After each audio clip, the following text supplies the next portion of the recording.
Thomas Soto. L'humeur de Danny Cohn-Bendit. Bonjour Danny. Bonjour Thomas. On vote en ce moment en Inde et à vous, ça n'a pas échappé, un scrutin à la démesure du pays puisque ces élections régionales vont durer jusqu'au 5 novembre. Bon, jusque-là, rien de transcendant, sauf qu'en y regardant de près, on a l'impression que le débat politique, là-bas aussi, se cristallise autour des musulmans. Il y a les pour, il y a les contre. Oui, enfin, c'est pas les musulmans. Ça se cristallise autour d'une certaine idée de l'islam. Mais là, ça se cristallise autour d'une identité religieuse. Alors, c'est un peu par hasard que je suis tombé là-dessus, par ma curiosité. Donc, j'ai été voir. Et ce qui m'a complètement terrifié, c'est le niveau du débat. Le niveau du débat, c'est le diable contre les démons ou les démons contre les diables. Et surtout, le président indien qui alors vraiment attise le feu en n'arrêtant pas, par exemple, d'accuser les musulmans. Il faut savoir que l'Inde est un pays, par exemple, où il y a fin septembre, un musulman a été lynché par ses voisins parce qu'il aurait mangé du bœuf. J'en sais rien si c'est vrai ou pas vrai, ça m'est complètement égal. Et c'est dans cette tension qu'il accuse justement la gauche et les musulmans, s'ils gagnaient les élections dans la région, de construire des abattoirs pour bovins. Donc c'est l'identitarisme qui est l'argument principal. Et évidemment, les musulmans répondent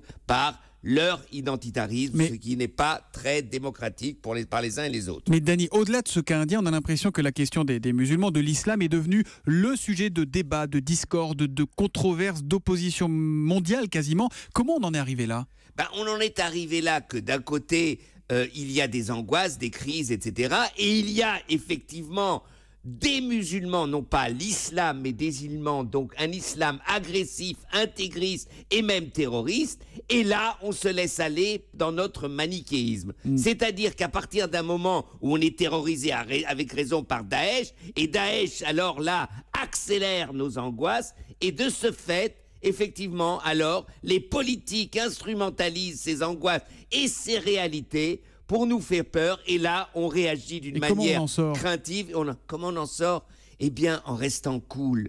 Ne pas se laisser ronger par la terreur, ravager par nos angoisses. Eh bien, et que les politiques ne soient des médiateurs. Le rôle des politiques, c'est d'expliquer et non pas de renforcer les angoisses, de faire peur. Et c'est ça qui nous manque. Vous savez, tous les réfugiés qui viennent ici ne sont pas des bras droits de Daesh. Donc quand on dit aujourd'hui qu'il y a beaucoup de musulmans qui viennent parce qu'ils sont persécutés par d'autres musulmans, eh bien ces musulmans-là, eh bien il ne faut pas les voir avec nos lunettes qui regardent Daesh, mais avec nos lunettes qui regardent des êtres humains qui sont en détresse. L'humeur et les lunettes de Danny Cohn-Bendit tous les matins à 8h moins 10 sur Europe 1. Danny, on se retrouve demain ? À demain Thomas, ciao ciao.